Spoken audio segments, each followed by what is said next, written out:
नमोस्तु गुरुदेव, नमोस्तु नमोस्तु। गुरुदेव, मैं ये पूछना चाह रही थी कि जैसे पद्मावती माता हैं, छेदपाल बाबा हैं और धरणेंद्र जी हैं, तो उनकी प्रतिमाएं मतलब हमारे मंदिर में लगती हैं। कुछ मंदिरों में रहती हैं, कुछ मंदिरों में नहीं रहती हैं। कुछ लोग मानते हैं, कुछ लोग नहीं मानते हैं। तो हमें मार्गदर्शन दीजिए कि हमें क्या करना चाहिए। देखिए, जो भी ये क्षेत्रपाल यक्ष यक्षिणी भगवान के रहते हैं वो सम्यक दृष्टि जीव हैं और उनकी उनकी बिंब की स्थापना की जाती है। यद्यपि इनका परिवर्तन होता रहता है। जैसे कोई चक्रेश्वरी देवी हुई और भगवान ऋषभ देव की वो देवी हुई, एक कोड़ा कोड़ी सागर हो गया है। कितना? भगवान ऋषभ देव को हुए एक कोड़ा कोड़ी सागर हो गया। उसकी आयु कितनी होगी?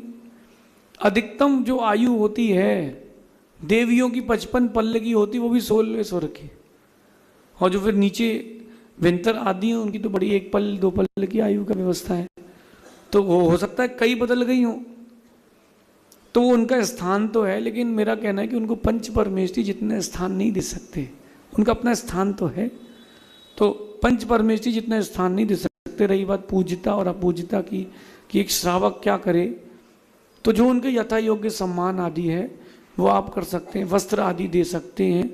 और इसके अलावा आप पंच परमेष्ठी मान करके, कई लोग तो विधान वगैरह भी करते हैं, तो मैं कह रहा है कि पंच परमेष्ठी की पूजन का है, उनके लिए एक द्रव्य आप दे सकते हैं कोई भी उनके सम्मान के लिए। इसका निषेध नहीं है, ना ही उनका अपमान करें। प्रभु, मैं ऐसे नमोस्तु गुरुदेव, सॉरी, मैं ऐसे पूछना चाह रही थी कि हम जब अपनी कोई अभिलाषा इच्छा रखते हैं तो भगवान के सामने तो नहीं रखना चाहिए, लेकिन माँ पद्मावती माता के सामने कि जब आपका मित्र प्रधानमंत्री तो पार्षद के पास क्यों जाएं, है ना? आपकी जो भावना है प्रभु से ही रखें, ज्यादा अच्छा है। नमस्ते गुरुदेव, नमोस्तु नमोस्तु। ये जैन धर्म